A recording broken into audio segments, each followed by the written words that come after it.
fine people out there in podcast land. I'm Suzanne, and this is episode number 220 of eBay the Right Way. Today's date is June 4th, 2025, and my guest is Dara in Indiana. No announcements this week other than a reminder that I am converting all of my BOLO books to ebooks. That means instant downloads. If you prefer a printed copy, there are a few left in my eBay store, but once the hard copies are gone, that's it. I won't be reprinting them due to the rising cost of printing and production. So we are going digital. All past and future editions will be ebooks. Okay, now let's talk with Dara.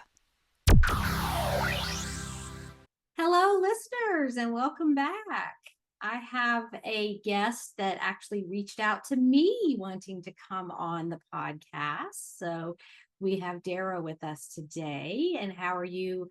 Well, it's afternoon. So how are you doing today? Pretty good, pretty good. So, Okay. And you've just kicked off summer where you are, finishing up your school year. yes, yesterday was the last student day, so we are on vacation. So, lots of Good. time to go thrifting. Yay. Okay. And where are you located? We are in a tiny town north of Fort Wayne, Indiana. Okay. So we're pretty rural. There's only my husband and I teach at a middle school, sixth, seventh, and eighth grade in our building, and we have about 100 kids per grade. So it's a pretty small school. So, Okay. Okay. All right. So you're ready to shift gears and go full-time eBay for a little while until it's yeah, time to go back to school, yeah. which a lot of teachers do. Yeah, I think it's fun because I mean, this last month was really kind of crazy and I didn't think my sales were very high, but I know now that I'm done with school, I've thought about changing it to 1 day shipping time and I want to try to ramp up and go to some garage sales and things. My husband and I did agree to teach summer school. So, but that's only for 2 weeks and it's only 8 till noon. So we can still there's still time to go shopping. Oh yeah, yeah. And I think it works out perfectly with the garage sales and yard sales because it's summer and that's when they're all happening. So go ahead and stock up for the rest of the year while you have time and inventories available. So Yeah. good. And so do you do it together with your husband? No. Oh, He doesn't have any interest except, of course, when I come and tell him about the great sales that I've made, of course, then he's interested. So, I told him about a sale I just made this morning, and he just is flabbergasted at the things that people buy. So, yeah, he has a really high interest in bike riding, which he likes really fancy bikes, so I help support his hobby with selling things, so oh, okay. But I know it's like those of us that are so into it, it's hard for us to grasp that other people don't get excited about it. I come home and if whatever kids are home, I always say, "Do you wanna see my haul?" And they say, "I guess," but they're not that excited about it, but they'll at least Yeah. listen, so And when I first started back in the early 2000s, my mom lived with me for a while. She had had hip surgery and we helped each other. So that was a good arrangement. But I would come back from thrifting and I'd be pulling stuff. Oh, and I found this and I found this. And she would have no idea what I was talking about. And she would just, well, that's wonderful, honey. You know what the mother says. Well, Mhm. I'm so glad that you're happy about that. So yeah, we thank goodness for social media because we can talk to other people who get it. Yes, yes, so So, when did you start eBay and how did that happen? well, I looked in how long I've been a member of eBay. I've probably had an eBay account for years, but I just started selling a lot on eBay in the last couple years. We have a lot of kids, and whenever they would outgrow things, I would always sell them on Facebook Marketplace. And I would just take a ton of clothes and lot them together and sell them for pretty cheap and then buy more clothes for especially my youngest daughter. She was kind of a clothes person. And then you were able to start shipping things through Facebook Marketplace. And I was making a killing. Like I would go into their room if it was messy and I would say, hey, can we sell that? Can we sell that? Can we sell that? And our principal is a really good friend of ours, and she had some purses. And she said, hey, could you sell these for me? And we could split the money 50-50. So I did that with her. And then I thought of a little my son's girlfriend at the time was taking some business classes, and I was thinking of a name for my business, and I called myself the Mother Flipper, and she made little business cards for me, and then other teachers got interested, so they were just cleaning out massive amounts of closets, and we were doing 50-50. I even got some people in the community who were, and then Facebook Marketplace stopped really doing the shipping, and I didn't really like Venmoing that money every month. So I started going more shopping at thrift stores and things.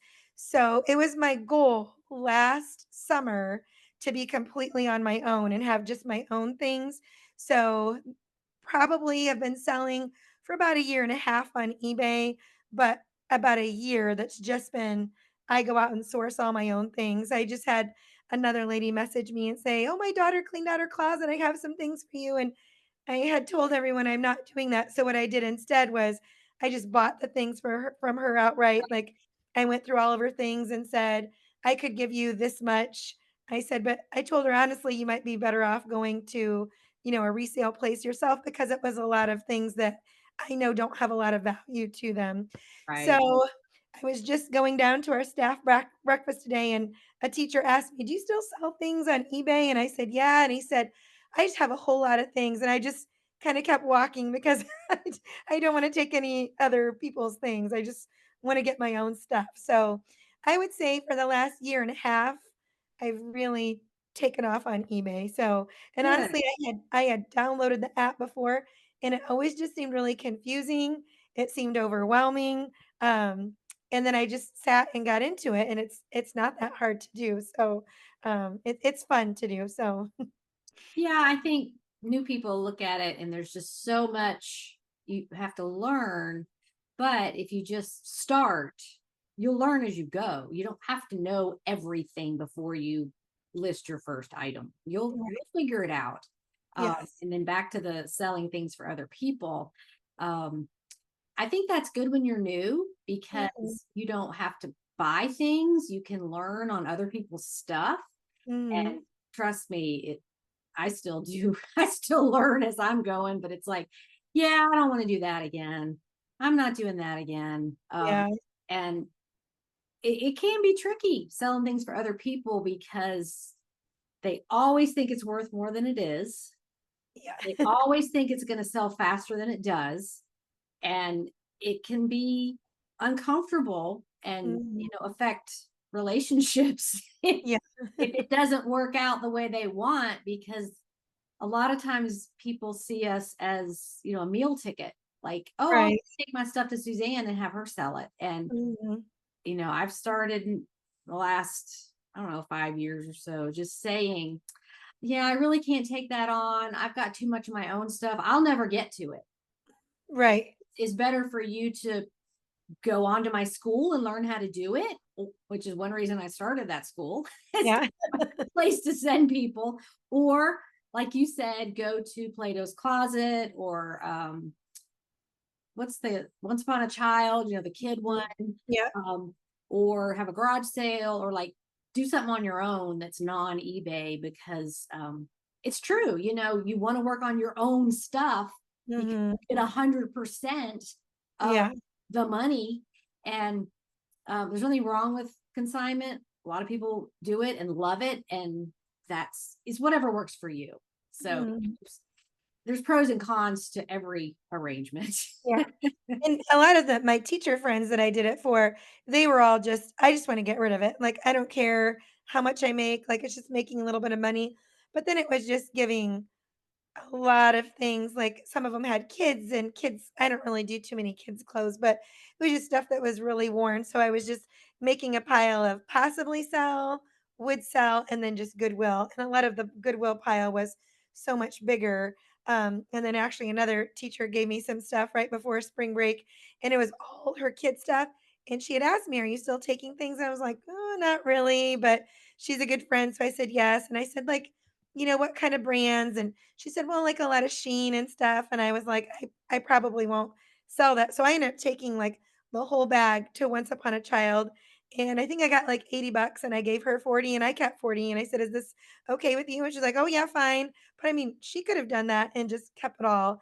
But the few people that I kind of put like a little Facebook post, the few people that I got from the community, one lady was definitely like, "You only got that much," and my son is really good at spreadsheets, so he made me a little I Oh, would good. record, how much I made, how much they made, how much I made, so I could give that to them every month as well, but she was not very happy, and I thought, "I don't really wanna do this anymore," so, it's fun to just find your own stuff and what can I, turn that into, or sometimes you're saving something like, "That's just gonna get thrown away," but I bet, somebody would really love to have that, so, Right, yeah, right. And so back to the selling for other people, I think for a lot of people, it's just the unknown is scary.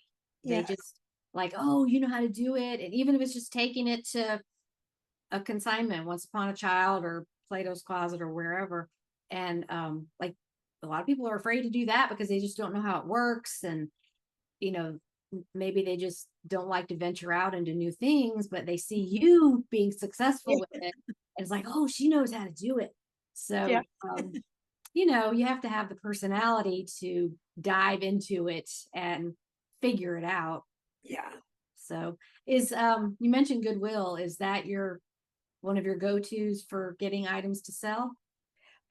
We where we live, we've got a lot of Goodwills north of us and south of us, and then we have the Goodwill bins in Indianapolis, Indiana. So, last year, like kind of starting off on just doing all my own stuff, I really liked garage sales. I've gone to a few this summer, and I've already kind of decided I kind of like going to one place where there's everything. And our Goodwill, I think we're very lucky because I don't hear about this a lot, but our Goodwill has 50% off days. So, like, Monday is a 50% off day. I already told my husband that's where I'm going. I'm gonna go, on Monday. Um, and so I do like Goodwill.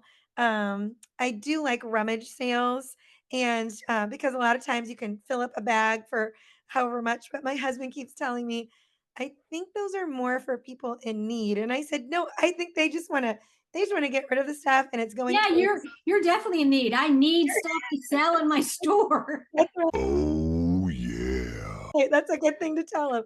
So you're So talking about like church sales. yeah, yes. Yeah, and So I do love those. There's not a whole lot of them around me, but there's a sense of urgency because they have it once a year usually, mhm, and they got to get rid of all that stuff in sometimes only 2 days. yeah, Maybe it's Friday and a Saturday, and they collect stuff all year and may have it in a storage unit or somewhere in the church. It's all stored and it's an event.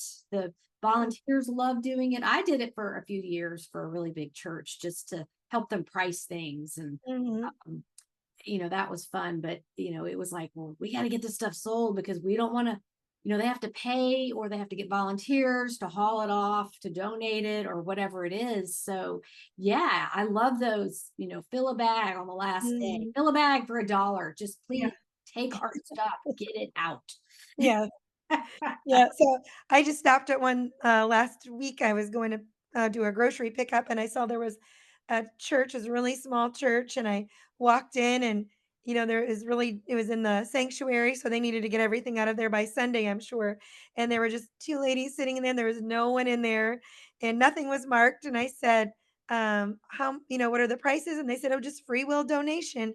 Oh my goodness, I found a couple things and then I found more things and I thought, "Oh, can I make a pile here?" And I mean, I just got a ton of great things. And then I don't know if this is the right way to do it, but on that spreadsheet that my son has, every time I'm done sourcing, I take all of the things I bought that day and I divide it by the total that I spent. So I figure each item and what so I had a Kate Spade little phone case that's listed pretty high on Face or on Market or on eBay, but I haven't listed it yet.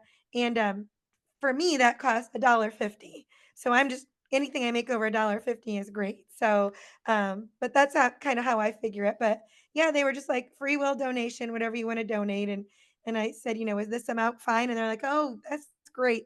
Yeah, I'm gonna have to tell my husband. You're right. It's for people who need things to sell. So Yeah, I mean, and we get that as resellers. Every now and then something will pop up about that on my group, and somebody in a thrift store or a church store will kind of figure out that you're a reseller. And I never broadcast it, but right, and because I don't need your opinion. I'm doing fine.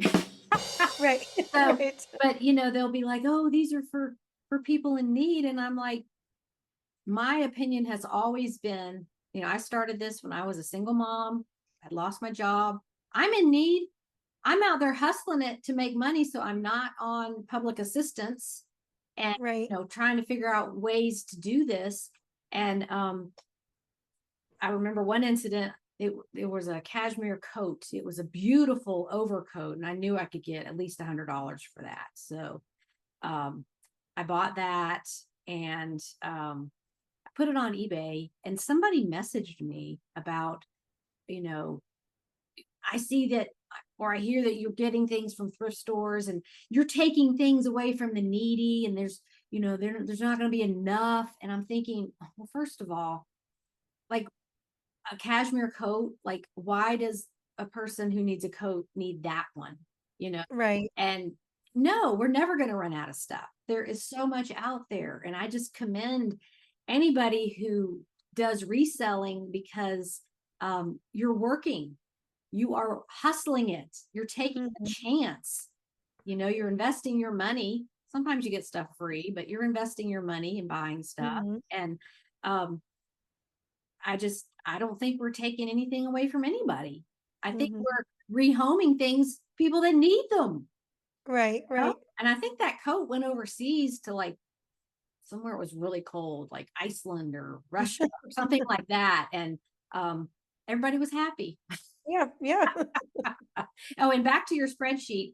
I used to enter the items one by one what I paid, but this bookkeeping is a hassle. I don't really want to do it. So I need to find a shorter method, like that takes less time. So I do the same thing. Like if I'm out and I go 5 places in a day, I take all those receipts, add them up, and divide it by the number of items, and that's the price I assign. Oh, good. I think as long as you're keeping track of what you're spending, it doesn't Right, matter like if you're recording the exact amount. It's still money you're spending and right. investing in your business that will create profit later. So Mhm. Yeah, my son who does the spreadsheets, he's always like, "I don't think that's right how you're doing that. I don't think you can count that as." And I'm like, "Well, yes, so I said the more I buy, the better, right?" So because everything gets a but I did buy a pair of shoes the other day and I spent $10 on them, which is a lot for me, and because I like to try to get things and then they just sold for 45. But really on my spreadsheet it says I only paid $1.25 for them. So, my profit looks really good. right, So, yeah, you're just averaging it out, and I think as long as you're keeping track of it, it makes it easier at tax time, and mhm. just you have those numbers. So I commend you for keeping track of it at all, Oh, good. because that is uh the number one thing people dislike about this business, or being an entrepreneur, is having to track all your numbers. um, Yeah. and you want to, because you want to get those deductions and Mhm. um, those tax write-offs, but it is, I don't like it because it is not an income producing activity. Yeah. And that's what I like to focus on, is getting the stuff to sell, getting it listed, all of that. Yeah. And I've even cut back on things I sell that take a long time to package for shipping. I think Yeah. I sold my last big fragile item yesterday.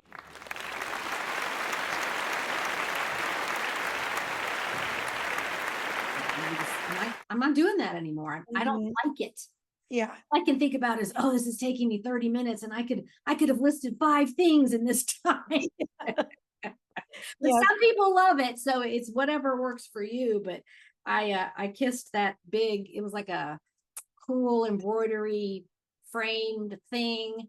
Um, and I kissed that goodbye yesterday. It sold, and from now on, I'm only doing the needlework pieces that are not framed. Yes. So Yes. it's just faster and easier, and they sell. So Yeah. anyway, I've gotten that way too. I'll look at something and I'm like, "Oh, that's really nice," but I don't wanna pack it and tape it and all of that. So, another place I source, which I think I've heard you talk about, is, online auctions as well. I've been into those a little bit, because we're like, again, we've got kind of bigger cities above us and below us, north and south. Um, we have several online auction places, which I think you have them shipped usually. I can get. I have bought. There's a lot of them in Indiana. Mhm, I know for a fact that I lose out on the online bidding. Like I have my price I'll pay mhm. because I'm having it shipped. And Yes. so if you can pick it up, I mean, I know I'm losing auctions to local people. Yeah, yeah, and I only do the ones that I can go to, and not. I did try the Shop Goodwill one time, the website. I Yeah. bought a lot of purses, but the shipping was crazy on that, it wasn't worth it. I mean, I've sold almost all of them, and I've made a profit on all of them, but I think I just tried it, and I thought I won't do that again, so, Well, yeah. what I love about the online auctions is just looking through them. Yeah, the Comfort, pictures. yeah, in the comfort of my home Mhm. and bookmarking things. But like I'll find one thing and then I'll go to that catalog and start looking through it. And most of what I find is has terrible titles. Like Yes. you couldn't find it if you searched for it. And I know I talk about this all the time, but it just makes me laugh because I guess either the company or the person doing the auctions doesn't understand how important keywords are to get Yeah. people to your listing. And I bought some the other day and it was like a drawer full of things. Or they're just so randomly vaguely titled that that's where I'm finding good stuff, is because it's not, sterling silver jewelry or you know uh, a queen embroidery hoop and all the stuff we look for. It's just, some of them even say last of the Smith auction, last of the Reynolds estate sale, and they don't say anything about what the item is. So it's kind of a virtual treasure hunt. And then you zoom in on the pictures, and Yes. I always ask questions. I'm like, hey, can you send another picture of this? Because I can't really see it. Mhm. What does this measure? Because some of them are good about putting a ruler and showing you the measure, Yes. but I've then seen that. others are not. So it would be fun to have more to go local and pick up stuff, but I just don't have that many around me. They're all in other states. Huh. So Yeah, what is we've your like your go-to, right, if you don't mind sharing, like your got. go-to stuff to look for on those online auctions or your Um, favorites? yeah, I just kind of it just I know I listen to a lot of the people talk on your podcast and they talk about how they kind of focus on one thing. I used to think I was gonna focus on clothes, and that's, what I started off selling clothes for people and everything. So I kinda tend to go towards the clothes, like, they'll have just closetfuls, and they'll put on some of the name brands, and a lot of them are vintage and things, like, there's just a giant closet that is, up for auction, it ends on Sunday. I mean, it's probably as big as, like, a spare bedroom, and Yeah. it's just. And the title says everything in this closet. Yes, it Like says, there's like, no, is "Ladies it closet." Eileen Fisher? Is it St. John? Is it Right, Walmart? There's nothing. You just got to look right. at the pictures. And I thought there were no bids on it so far, so I was looking at it. Now it's up to $180, so I probably won't pay that much, but, then they have, like, a children's closet.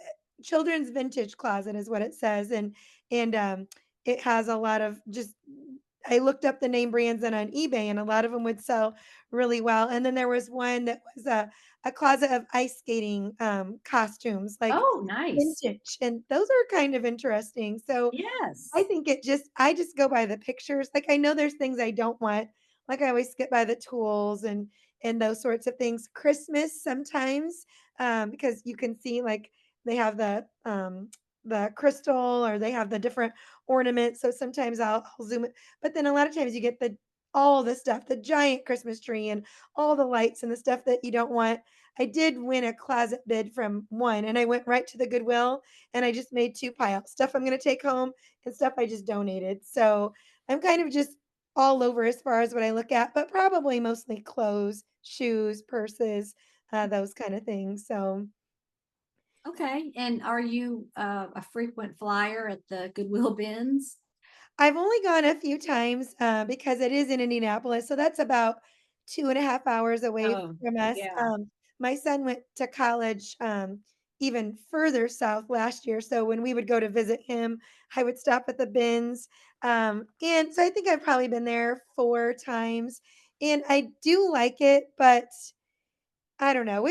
I wouldn't say I found anything fabulous there. So I don't know.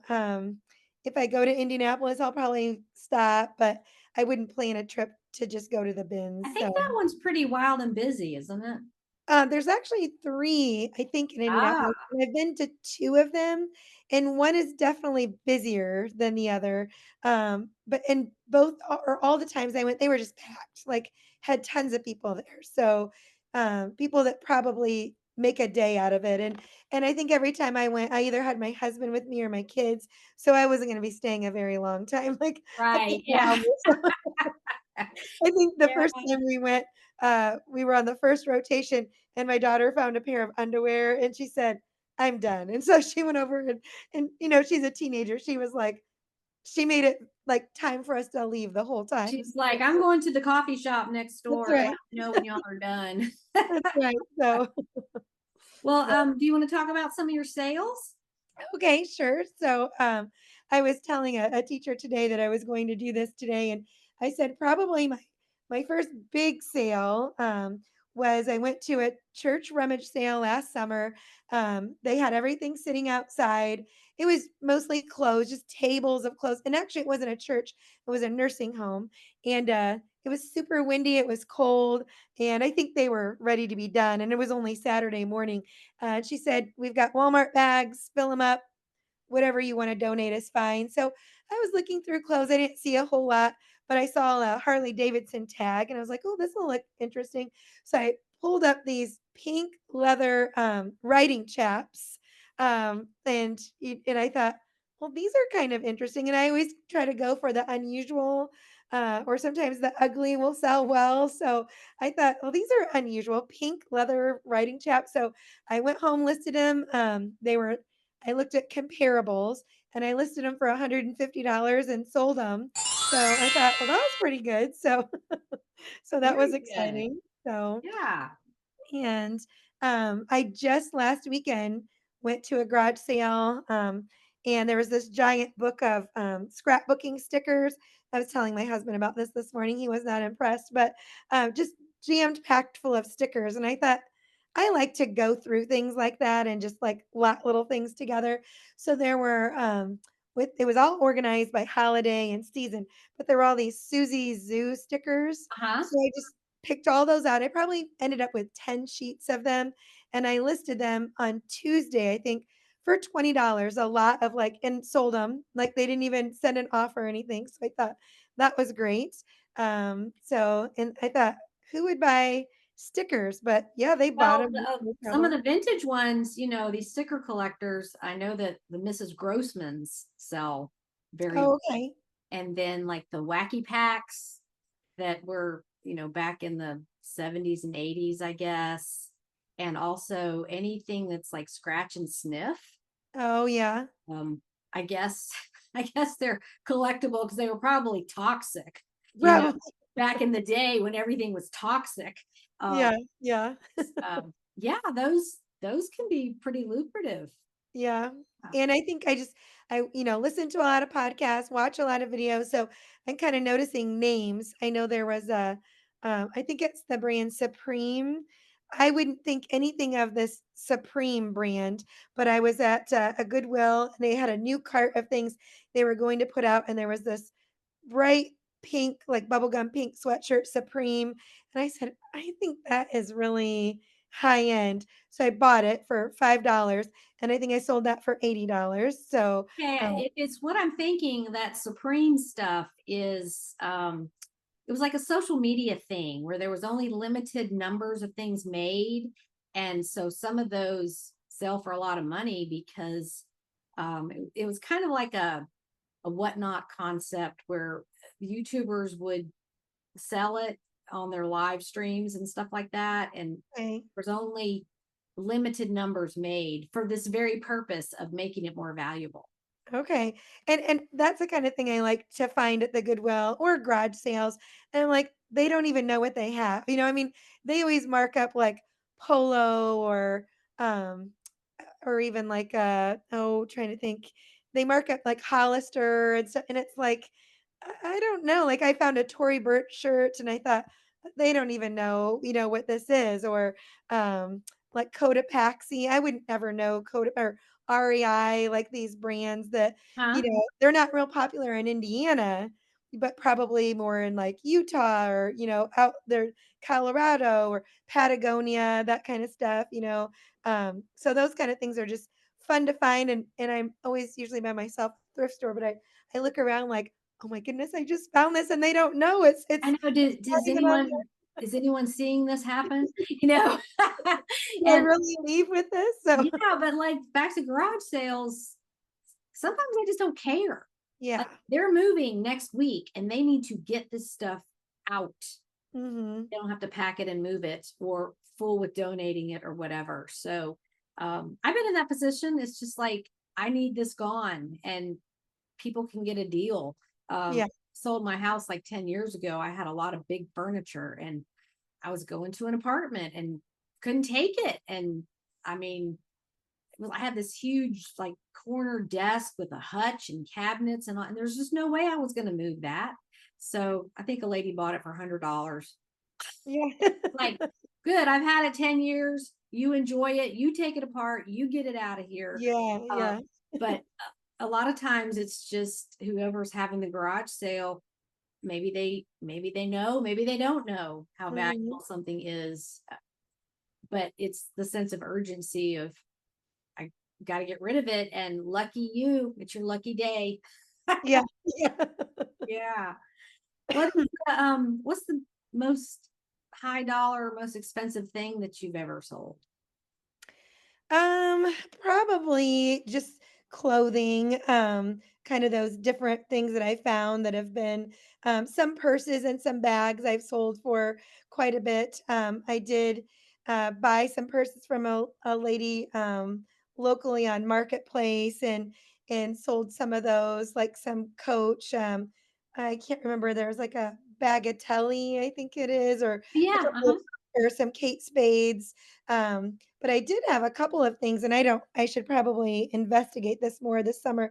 But I had a couple that were, eBay took down because they said, I don't know if they thought it wasn't real or whatever. So I've got two things that I probably just need to sell on Facebook Marketplace because I don't know how you do the authentication, and I don't know that that's easy to do. So I'll probably Well, try to it do actually that. is. I'll tell you and the listeners. Okay. If you go Yeah. to authenticate.com. Oh, now this is a third party. Some of this can be done on eBay when you're listing the bag. If it's over a certain price point, they'll offer the authentication service. But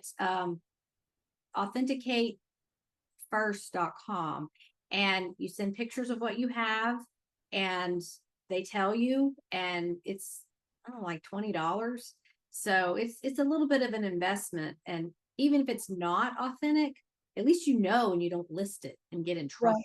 So Right. it's a small Right. investment on those higher end, Prada and Gucci and Mhm. on and all those that are so often fakes. Mhm. not to push you into doing it if you're not comfortable, but there are services, and then you get a certificate of authenticity. And I've done it a few times with sunglasses because those are faked a lot. And Yeah. I put the COA in my listing, and prove that it's authentic if there's ever a question from the buyer or eBay. But it's a little bit of an investment. And just for the listeners, please don't risk your account if you're not sure. And Right. go by Facebook, like, oh, do y'all think this is real? Because you don't get a COA, you don't get proof. And that's eBay the right way, is Right. having the authentic proof that your item is authentic. Mhm. That's just going to save you in the future. So it's Yeah. easier just to go on Facebook and go, hey, do you think this is real? Here's a bunch of pictures. But if it comes down to it and eBay pulls your listing or it gets reported, that person on Facebook who told you, they're not going to come to your rescue. Right. So Right. yeah. So I feel you on that. Yeah. Yeah. I have been, I've sold, I've been going to the sleepwear section in the Goodwill a lot lately because I find that they put a lot of the wrong things there. Yes. So I've been actually selling a lot of like bras, like that are very expensive, and I'm sure people are looking to buy things maybe pre-owned or not used at all. Sometimes I'll have nice leggings and things in there. They're in the wrong section. At the last Goodwill sale I went to, they had a whole bunch of bathing suits in the sleepwear section, and some of them were new Nike like swimming bathing suits with tags.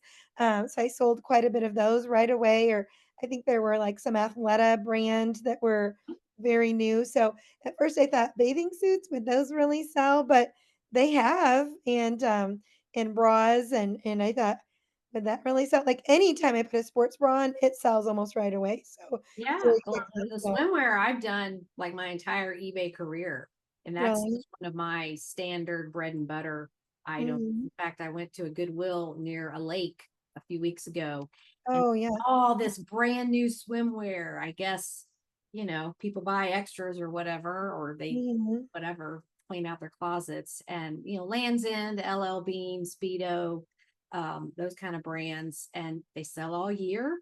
Yeah. Um, because you've got all this indoor aquatic stuff going on. Mhm. And now it's more like physical therapy for, like, you had a hip replacement or a knee Oh, yeah. replacement, and they partner with like the YMCA or wherever there's an indoor pool to go do your physical therapy in the water.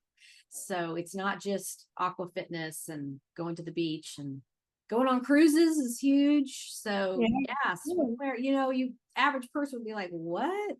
Mhm. Selling that? But even pre-owned, just two tips for the listeners is check the seat of the bathing suit to make sure it's not all picked and pilled, and Yes. turn it inside out if it's got any kind of shelf bra, to make sure like the underwire is not poking through or there's Mhm. issues with that, and do the stretch test. Yes. Sure it's not dry rotted, because if you stretch it and you hear, and Yes. it's just this crunchy sound, it's like, yeah, that's, Mhm. you don't want to sell that, it's dry rotted. Yeah, yeah, and there are a lot like that, so Yeah. if I go through and even sometimes just find tags, I'm like, "I bet that would sell," like, Oh because, yeah.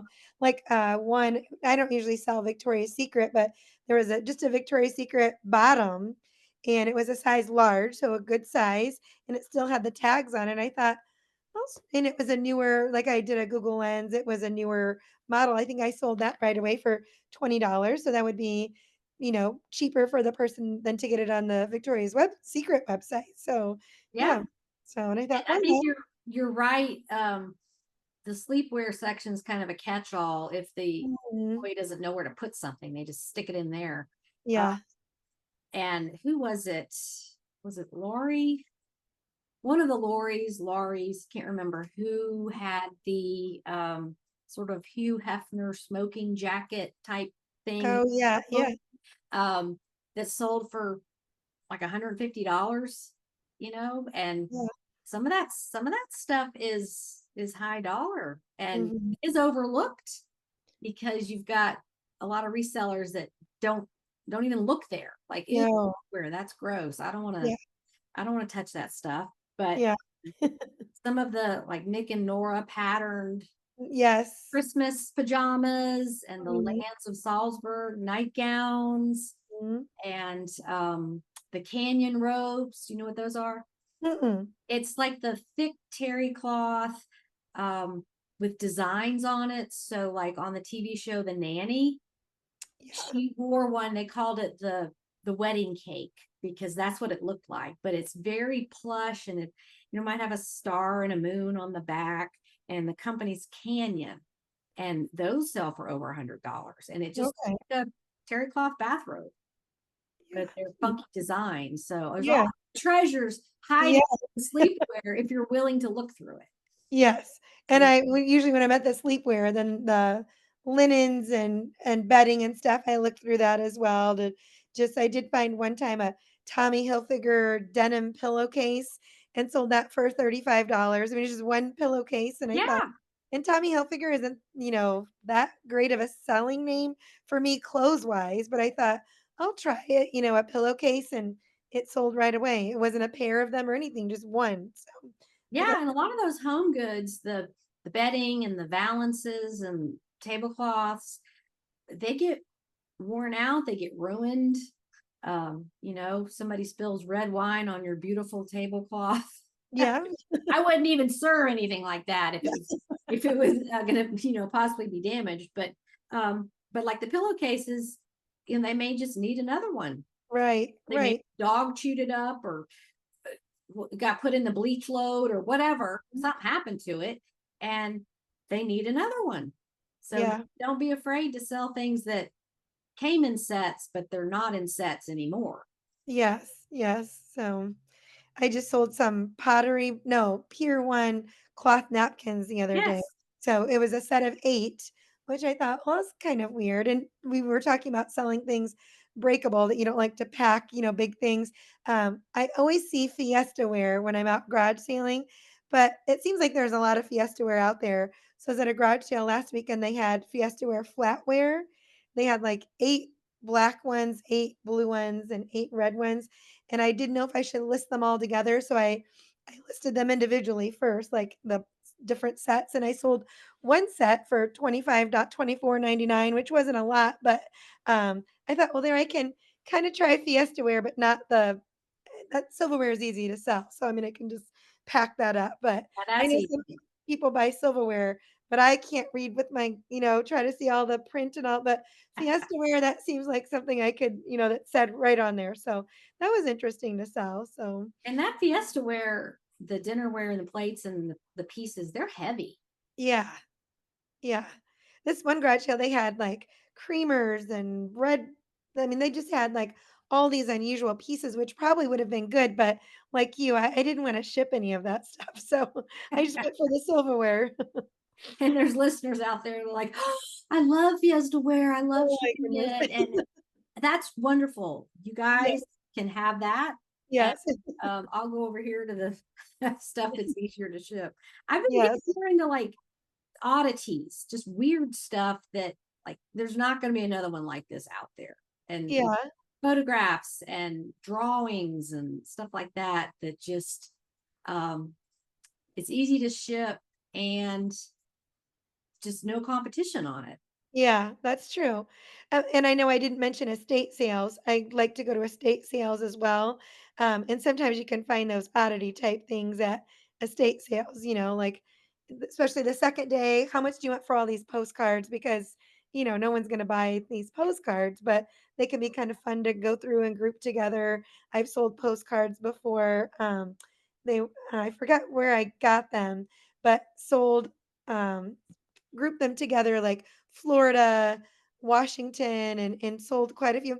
Some of them even had like notes on the back. They didn't care. They just wanted, or those kind that are they're like attached. They open up into like Right. yes, and yeah, they didn't care. A lot of them were brand new.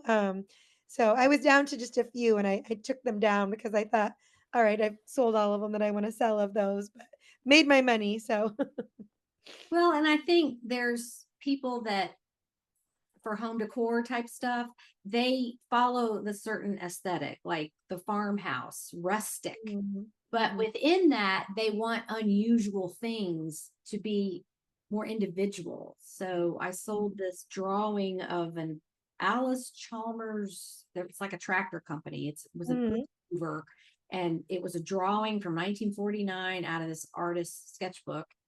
And I sold it for $50. And it was just unusual. Like I Yeah, can see this with the rustic farmhouse aesthetic or a man cave or somebody who had that that kind of tractor. background. Yeah. Like, and so you've got people that like follow the aesthetic, and then you've got people that totally do not, and they're like the bohemians that just Yes. everything is wild and crazy. And I'm sort of gravitated more towards that of like accommodating the people that want all these individualized things, like they'll have guests over and, oh, I've never seen anything like that. You know, that's the kind of stuff I'm looking for now is Mhm. conversation pieces, and they're just fun to sell. Yeah. Yeah. But I mean, you have to have your bread and butter stuff too, your swimsuits and your shoes Mhm. and clothing and all. But that's what I look for on these online auctions, are just the like, wow, I've never seen anything like that. Oh, and you know what I saw the other day? I don't know if you heard the podcast with Zach, the garbage man philosopher. I think so because I've listened He's to been on a couple times, but and I don't know if he talked about this in the podcast or it was just on the group, but it was something called circus punks. And it. or they're also called carnival knockdown dolls. And it's they look like a giant, I don't know, weevil. And it was back in the day, like in the 50s, where it was the thing you would throw the ball at and try to knock them down, and then they would pop back up. So they have Okay. a rounded bottom, and they're all these freaky looking facial expressions. They're like clowns, but they're called circus punks. And I think he got them from somebody on his garbage route that was throwing them away. And he made hundreds of dollars on these things. And that was several years ago. We talked about, Yeah. lo and behold, there it was on an online auction. It's like, I know what that is. But it went up way high on the auction, Mhm. and it was like too rich for my blood. Yeah. But it's probably somebody local that was going to go pick it up. But yeah, it's crazy what you hear and see in your eBay journey, and then like one day there it is, and you're like, Yes. how many people even know what this is? Right, right. And that's what I think when I find, like, those things at the Goodwill and I look around like, "Oh my goodness, does anybody else see this? I mean, do you know what this is?" And it's kind of I've heard about this, but I've never seen it myself, so that's good to hear from you guys and, what to look out for. Because then when you really see it, a lot of the I would have looked over that pink sweatshirt, I mean, I wouldn't have thought anything of it, so it's good to kinda just hear, and then again, I suppose some people are really watching those auction sites that know more than me, and you get so excited because, oh, it's only bid at $5, and then probably like the ones you follow, you go to it and they just start bidding like crazy, and then they're Yeah, probably smart not to bid early on, but I always get my hopes up like I'm the only one that knows what's really in this, and then and then you watch it live and it goes up to $150, and I'm right. just not that brave yet to go that high. So No, well, it depends on what it is. And yeah. I'm an I put my bid in like 3 hours before it ends, and I've got a spreadsheet where I figured out cost plus the buyer's premium plus what I estimate the shipping to be, and like, okay, this is my maximum bid, and I just put them in, and then get the email if I won. Oh, so Because, you don't watch it, you just put your max. well, because I'm not going to go any higher. Yeah, that's You know, probably a good strategy I because set my boundary of how high I'll go, and then there I just don't want, it's too nerve wracking. yeah, I'll be like, yeah, I didn't win that one. Oh, but I won these things. So I always yeah, do something. But yeah, it's I always tell myself, "Okay, I'm only gonna spend 20. Okay, I'm gonna bid one more time. I'm gonna bid one more time." one more And dollar, one more dollar. well, that is a good idea to put your maximum in and then just don't watch it, so Yeah, it's very mathematic because like I have certain thresholds. Like if it will sell for $100 on eBay, I'll pay X over here, but then I've got to remember to add the buyer's premium. And I know what companies are more fair shippers. I'm getting better at identifying that. If they ever outsource it to a third party, I'm not bidding, because Mm-hmm. just like the UPS store is highway robbery. If Mm-hmm. any of them use the UPS store or that Go and Postal store, they jack the price up so high, it's just wrong. So I look for the in-house shippers because they're more fair. Mm-hmm. Yeah. Yeah. So anyway, well, we've had all kinds of topics for discussion today. What do you have any final words, since you're kind of a newer seller, that you'd like to pass on to everybody? Um, I think probably, as we've probably said, if even if something is great, but it's not going to be fun to ship, I usually try to pass on it. Um, Maybe also if somebody's just thinking about getting started, just try it. You're not going to know everything right away. You'll make mistakes. I know I've made mistakes on some things with some returns or that, and you feel like, oh man, but you learn from it. And I think one thing also I've learned is if you're not excited about something when you buy it, but it's just a good deal, maybe don't buy it because it's not going to be fun to list. And I just keep adding some things to my death pile, like, oh, I'll list that tomorrow. I'll list that tomorrow, and then you finally list it, and sometimes you sell it right away, but it's not enjoyable. So you might as well just leave that go as well. And uh, I feel like I could go sourcing every day, and I'm not really a big shopper, so I know I probably drive my family nuts, but if I'm gonna go to the next town over to pick up groceries and there's a garage sale, I'm probably gonna stop because you just have that idea of, I just don't wanna miss anything, but, there's always gonna be more out there, and there's always You gonna. just have to tell your family when they give you a hard time, say, it's genetic. I'm channeling my inner hunter gatherer. That's I, right. I have to do this because it's part of the human experience to hunt and gather. I'm just doing it in a different way. Right. Yeah, yeah, Yeah. I know, cause it is, and I know, like, I'm super excited about Monday, the 50% off day, but I know my family does not care, but I'm like, "That's so fun, isn't it?" And they're like, "I guess." You need to join the We Do Not Care Club. Yeah. Have you seen that lady on Facebook?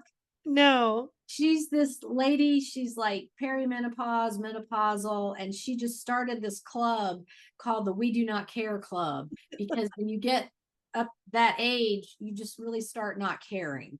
And Mhm. so it's just hilarious. Look her up. And Okay. she's just so funny. And then in the comments, everybody puts in what they don't care about today. Like, I wore my pajamas all day and they didn't even match. And I do not care. So Oh, good. y'all have to have the I don't care what you think attitude, because That's right. this is our business and we get to run it however we want. That's right, that's right. It is fun, it's super fun, So so. now that you are off from your job for a little while, when is your next treasure hunting adventure going to happen? Well, tomorrow I do have to go pick up my groceries, and I'm sure there will be some garage sales I'll have to stop at. And then Monday is a holiday for us, so we have our good 50% off sale, and I've already found a few rummage sales going on um, in a bigger city in a couple weeks. So I'll make sure I go to those.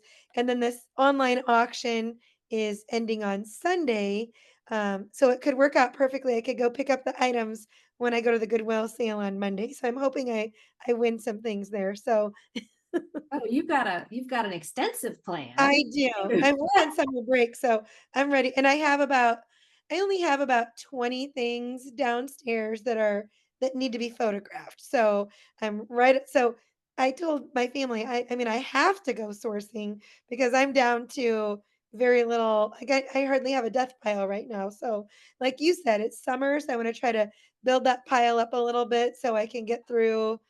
I mean, I'll try to do it all. My goal is to have 1,000 things in my store.